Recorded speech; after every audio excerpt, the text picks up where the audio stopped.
Hello and welcome back to Faith Seeking Understanding podcast. I'm Roland, this is Matt, and we're busy talking about wisdom literature, or not wisdom literature, wisdom in the Old Testament. So in the last episode, if you missed it, we kind of drew attention to the fact that this category of wisdom literature, or thinking about wisdom literature as a distinct sort of cordoned off category in the Old Testament, doesn't really make much sense, and it doesn't really have much of a historical pedigree either. And so as an alternative, we're going to be looking at Proverbs and Ecclesiastes, but before we do that, we're looking at both of them in the context, in their connection to Solomon. And so we thought that the most natural place to start would be to look at the story of Solomon in 1 Kings 1 through 11. Yeah? Yeah? Okay. Yeah. So let's talk about, maybe let's start with what happens. Yeah, so there is a very well-known version of the story, a very well-known understanding of the story, maybe we should put it that way, that I think we're probably going to have to do business with. But I think what might be interesting is to how typically have you understood the story?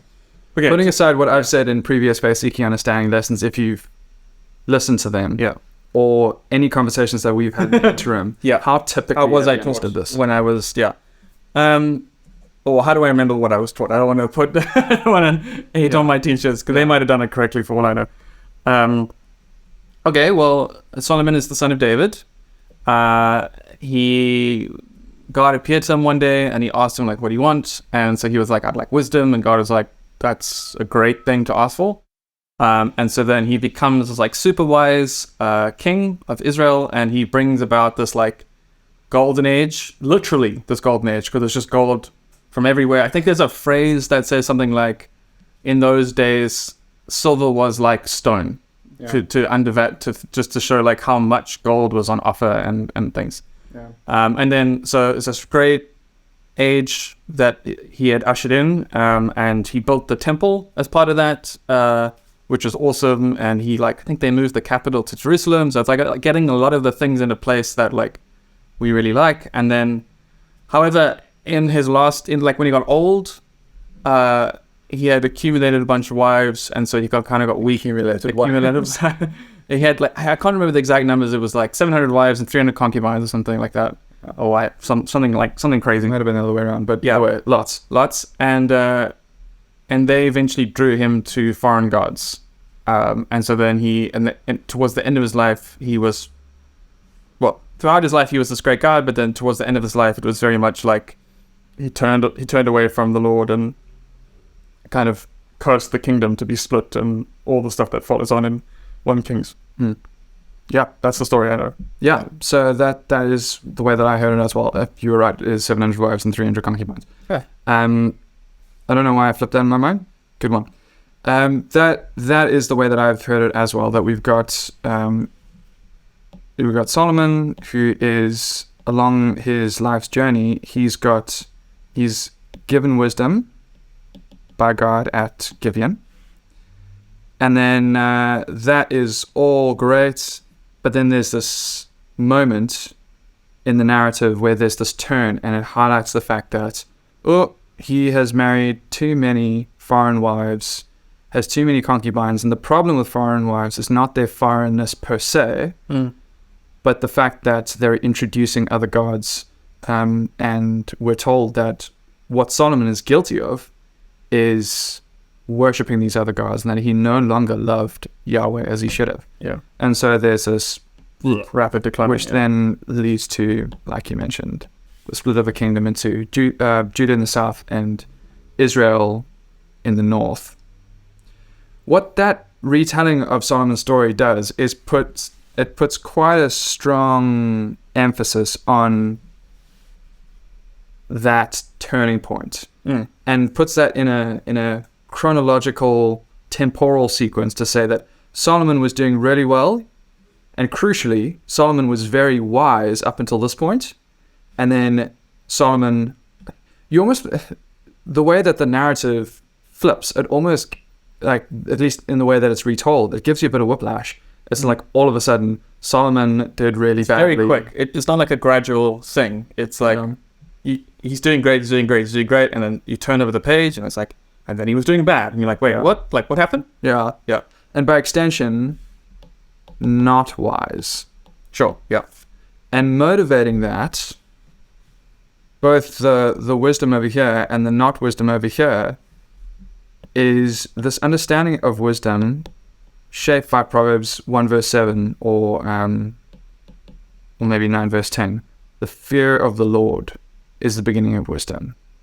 And so if what Solomon is doing later on in the narrative is not fearing the Lord, but worshipping other gods, that's not wisdom. Right. And so Solomon has abandoned wisdom for folly. One commentator has said, well, has just raised the question, maybe he wasn't even wise at all to begin with. I think that's probably overstating it a bit, but you sort of get the force of the question by asking that question. Even if we just brush aside the details for the moment, it's sort of like, well, actually, if there is this close association between wisdom and the fear of the Lord, we're going to do business with that. I don't think that's what's going on in 1 Kings 1-11, no. What I think when we take a closer look, and what a number of scholars have noticed for quite some time now, since at least the 90s, is maybe a little bit earlier than that, but thereabouts, is that when we pay a little bit closer attention to the narrative, we start to see red flags and warning signs much earlier on. Okay. What might be useful at this point, before we jump into any of that, is to go across to the blueprint that is used in this narrative to evaluate Solomon's reign. And that's in Deuteronomy. Deuteronomy 17? Deuteronomy 17. So let's actually just have a read of Deuteronomy 17, 14 to 20. Do you want to give that a read? Sure. For those wanting to read at home with us, or we'll put the thing on the video, but if you want to look in your book, I'm reading in the ESV. Okay, Deuteronomy 17, 14 to 24. Okay. 14 to 20. 14 to 20. Okay, yeah. Fair enough. So this is Moses speaking, right, in one of his sermons in Deuteronomy. And he says, when you come to the land that the Lord your God is giving you, and you possess it and dwell in it, and then say, I will set a king over me, like all the nations that are around me. You may indeed set a king over you, whom the Lord your God will choose. One from among your brothers you shall set as king over you. You may not put a foreigner over you, who is not your brother. Only he must not acquire many horses for himself, or cause the people to return to Egypt in order to acquire many horses, since the Lord has said to you, you shall never return that way again. And he shall not acquire many wives for himself, lest his heart turn away, nor shall he acquire for himself excessive silver and gold. And when he sits on the throne of his kingdom, he shall write for himself in a book a copy of this law, approved by the Levitical priests. And it shall be with him, and he shall read it all the days of his life, and then he shall learn to fear the Lord his God by keeping all the words of this law and these statutes and doing them, that his heart may not be lifted up above his brothers, and that he may not turn aside from the commandment, either to the right or to the left, so that he may continue long in his kingdom, he and his children in Israel. Right. So in that passage there, it gives us a layout of what does the king, what is the king expected to do? What is his reign expected to look like? And so we've got a bunch of things that he's told not to do. Those sort of make up verses 14 to 17. 14 to 17. Yeah. So that's make sure he's one of you guys, one of the Israelites. Must not acquire many horses for himself. Must not acquire many horses, which Solomon did. That's like, don't get a lot of cars. Yes. Yeah. Or you could think of it in terms of military. Don't build up a military for yourself that is not trying to be this warring nation that's going to go and you've been given the land that Yahweh promised you. Now trust him. Then don't return to Egypt, which I think Solomon also does. Yeah. He sends people back to Egypt. But he also marries a woman from Egypt. He also marries a woman from Egypt, and that has got some dodgy connotations, but we'll come back to that in just a second. He sends people to Egypt to collect resources, I think, or something like that. I can't quite remember. Yeah, he sends them back to... So he accumulates lots of horses, And then he goes and buys more horses from Egypt. From Egypt, wonderful. And then sells them at a profit. Oh, Nice. So, okay. yeah. So he does that, and that's connected. I mean, that seems like maybe a bit of an arbitrary thing to say, but I think we got to remember this is connected in the story of the Torah, where they just come from Egypt as slaves there, and so Egypt is set up as this like big bad that they they don't want to undermine what God has done for them. He must not acquire great numbers of horses for himself and make people return to Egypt to get more of them, because the Lord has told you're not to go back that way again. Yeah. Leave that behind you in the past. Like you said, they've come out of Egypt. Don't send them back there. A big no-no over there, and that's exactly what Solomon does. Then there's you shall not acquire many wives for himself, and we just said he acquired 700 wives. And I think we should realize, even though that's mentioned at the end of the story, it's not like you acquire 700 wives overnight. No. Right? That's a gradual thing when you're making treaties with other nations and doing all these sorts of things. And so, like, he had many times to think to himself, well, maybe 150 is too many. Maybe 300 is too many.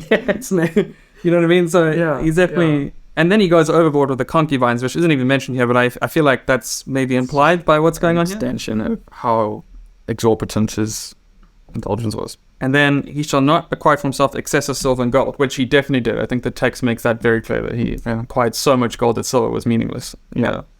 So, okay. So he basically ticked off everything. Yeah, and so Pharaoh's daughter there, I think, falls under the foreign wives. Okay, it says here many wives, but with the explanation, or his heart will be led astray. Why would it be led astray? Well, what the narrative highlights is that he's led astray because they come in with all these foreign gods that he's tempted to worship. Which that's a theme throughout. Particularly Deuteronomy, when they're talking about going into the land, it's like, don't get caught up in these people's religion, don't take their wives for them, because they're gonna lead you astray to their gods and all that stuff. Yeah. And there's a section earlier in Deuteronomy where it does address intermarriage with foreign nations, and just being like, listen, this is the danger, and it's a theme that's pulled through the Old Testament at a number of points, and here in 1 Kings 1-11, but elsewhere in Kings as well. It's a major trope that sort of runs through 1 and 2 Kings. Again, with the big question of worship. What does this mean for your devotion to Yahweh? Now, the crucial thing, if we're coming back to, I'm just going to draw a fresh one.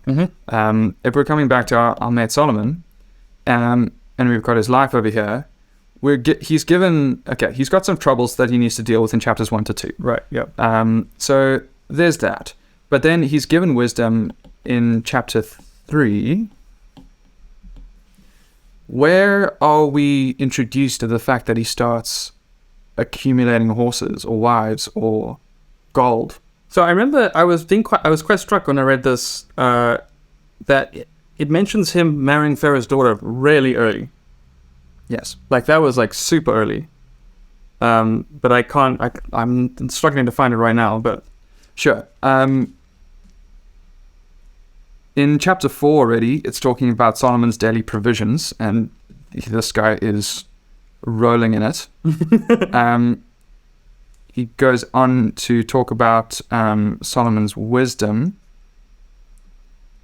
And then I think, is it in chapter 5? I forget now. But it's fairly early on that we're getting this picture of this really rolling in it sort of king. So Solomon, chapter 4, 1 Kings chapter 4, verse 26. Solomon also had 40,000 stalls of horses for his chariots and 12,000 horsemen. Casual. So already in chapter 4, we've got horses. Yeah. Which is one chapter into his reign. Or 2 chapters into his reign. Which is a big cross there. Yeah. So, like, we've got, okay, sure, wisdom's great, but already we've got horses, and lots of them. We mentioned the marriage of Pharaoh's daughter. That comes up a number of times throughout the narrative. There's this really important moment in the middle where it highlights the building of the temple. And like that's a genuine high point. I mean, Well, I wanted to actually question that. Okay, so I might be reading into this, right? But I was shocked by this, the juxtaposition that the author does here. So chapter 5, verse 18 says, so Solomon's builders, no, sorry, that's not right. Solomon builds a temple is chapter 6, right? So, right, let me skip forward a chapter. So at the end of chapter 6, so chapter 6, verse 38, after having described how he builds the temple, it says, and in the 11th year, in the month of Bul, which is the 8th month, the house was finished, that's the temple, in all its parts, according to all its specifications. He was 7 years in building it, right? And then the next verse, Solomon was building his own house 13 years, and he finished his entire house. yeah. I was like, what? Yes. Yeah. So it's almost double the amount of time that he's spending on his own. Yeah. And it's bigger. Way bigger. It's very elaborate. Yeah, it's crazy. They have to, like, in the text, they have to, like, demarcate different sections of it so that they can refer to them later. It's like, what? It's nuts. So the building of the temple and the high priestly prayer that will come in chapter 8, those are genuinely positive notes. But even those are overshadowed by his indulgence. This indulgence, yeah. And I remember that's interesting because it said in the Deuteronomy passage, like, he mustn't be over his people or something like that. He mustn't be lifted, his heart mustn't be lifted above his brothers. Yeah. Which is like, I mean, if you're spending twice the amount of time on God's temple as you are on your house as you are on God's temple, I don't see how your heart isn't lifted up above your brothers. Yeah. You know what I mean? Like, that's very heavy classism. Yeah. So we've got all these moments along the way where Solomon's blunders are recorded. It's not like Solomon's failures are relegated to the last bit of the narrative, like the traditional reading has sort of made out. That Solomon was this impeccable, wise king, and then flip, he tripped, and there he is, lying on the floor because he married too many wives. There are blunders right from the beginning, right from as early as chapter 4. And interestingly, if we've got wisdom over here in chapter 3, we've got horses, we've got the palace, we've got this, we've got that, we've got the other thing, tons and tons of gold. What's interesting is that in the midst of all that, Solomon's wisdom doesn't get forgotten. It keeps like, it's like a beat alongside this. So it keeps saying, like, his wisdom grew, or he was the wisest among anyone. Like, the Queen of Sheba comes, and she's like, wow, this guy's really wise. And yeah. So in chapter 4, it gives like a catalogue of Solomon's wisdom to say that he was knowledgeable in all these different areas, and he wrote songs and proverbs and all these different things, and it was amazing. And then chapter 10, there's this really high point where it talks about the Queen of Sheba coming and being blown away by Solomon's wisdom. So it's not like Solomon's wisdom is this separate piece of the narrative that's pulled away from his blunders. Now, mixed in is one more thing that I think is worth highlighting.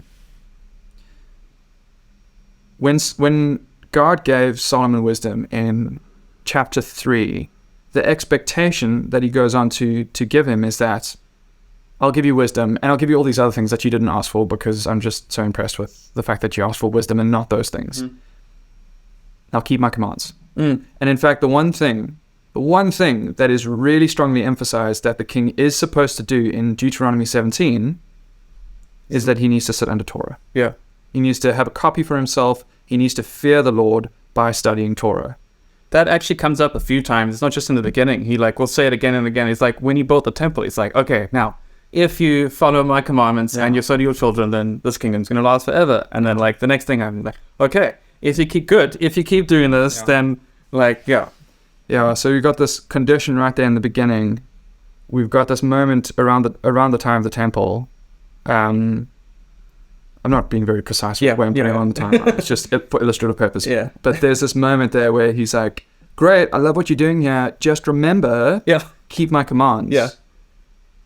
And then right at the end, God is hot with anger because what Solomon has done is exactly the reverse. He has not kept God's commands. He's completely flouted them. And in fact, he's gone against the command to love Yahweh alone. And gone after other gods to worship them instead. This raises an interesting question. How are we supposed to understand wisdom? Yeah. In 1 Kings 1-11. If wisdom can't be equated with godliness, if wisdom and the fear of the Lord aren't even relatively interchangeable. So, because you're saying that now, just to be clear, you're saying that because while this narrative is very clearly portraying him as sinful and like, in some sense, godless, I guess, or like not fearing the Lord, you might have just noticed that we had a different lighting situation. This is we're recording this in wonderful Cape Town, South Africa, where load shedding is a regular phenomenon that we have to deal with. So we just lost power. We just lost power. So we're gonna continue with the natural light. Yeah. Okay, so what were we saying? We were saying, okay, so the reason you're raising that question about what is wisdom is because throughout this passage, we see both the affirmation that he's wise and the emphasis that he's doing everything contrary to what God said he should do. Yeah. These things run parallel. Okay. So I think that raises a problem for how we think about wisdom. It means that we can't think about wisdom as interchangeable with the fear of the Lord, because clearly, while he's being wise, and even sometimes in the exercise of his wisdom, he's doing the reverse. And it was very impressive and quite ingenious the way that he managed to turn a prophet off of Egypt like that. And in some ways, it almost seems like he's got Egypt under his thumb. Right. And if you compare the way that Solomon is portrayed here in the narrative with the royal ideals of the ancient Near East, he matches up with almost all of them, except for superhuman strength. Just doesn't seem that interested in that. Yeah. But aside from that, I mean, wisdom is a key attribute, and clearly that's something that he embodies quite well. So we can't have this sort of like they run together. It just doesn't work. That's a no-no. So what is wisdom in 1 Kings 1-11? Well, I would suggest that wisdom is more morally neutral in the way that it's portrayed. Okay. We've got wisdom, which could be directed towards covenant faithfulness, which I think is what God expected Solomon to do in, say, 1 Kings chapter 3. Right. He gave him wisdom, now go and keep my commands. But it could also be directed towards the ancient Near Eastern royal ideal, and by extension,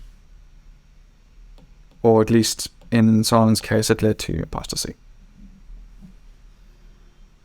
Okay, so you could say something like, because what's interesting to me is that if we contrast wisdom with folly, Yeah. like we know that you can't be a fool and righteous. Not in the way that Proverbs Yeah. portrays it. But what we're saying is, so like, if you're righteous, you will be wise. But if you're wise, it doesn't necessarily mean you're going to be righteous. Is that a fair way of articulating what you're saying? That, I think, is the way that King seems to be talking about wisdom. Right. It's this more neutral Like a attribute. tool that you're using, and then you could decide to use it in one way or the other. Yeah. And if you fear God, then you, like, in fearing God, you develop the use of that tool, the proper use of that tool. But you can also just pick up the tool without fearing God and do a bunch of stuff that you're going to, like, okay. How you determine what counts as wise will determine on the telos of wisdom that you've determined. Mm-hmm. So if wisdom, if your value system and ideals are shaped by Deuteronomy 17, shaped by the covenant, shaped by your relationship with Yahweh, then what wisdom is going to look like is covenant faithfulness. Okay. That is a wise thing to do. If you've got other aims in mind, like fashioning a kingdom that actually looks quite different but is very impressive in a whole lot of other ways, if that is your ideal, then that is going to look wise to you. Okay. So it becomes just a bit more of a subjective term in 1 Kings 1-11. And does this filter into then, so we're saying that 1 Kings is like forming kind of a basis of the other two books, Proverbs and Ecclesiastes. Yeah. So would you say it forms this like ambiguity in wisdom or moral neutrality in wisdom? Would you say that forms part of the discussion in those books?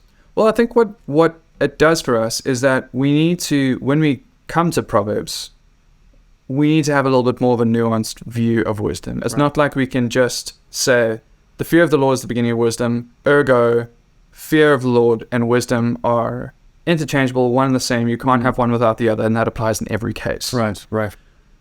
What Proverbs is doing is coming with a particular vantage point and a particular set of things that the authors are trying to convince the reader of, which we're going to spend some time thinking about in a future episode. Not necessarily a philosophical tractate on the definition and how we need to understand wisdom in its specific nuances. Okay, that makes sense. I think we're going to end there. Yeah. So that's, okay, so with that in hand then, so we have, having looked at then 1 Kings 1 to 11, to summarize, we have kind of realized that the story of Solomon kind of brings into question this simple equation of wisdom equals godliness. Yeah.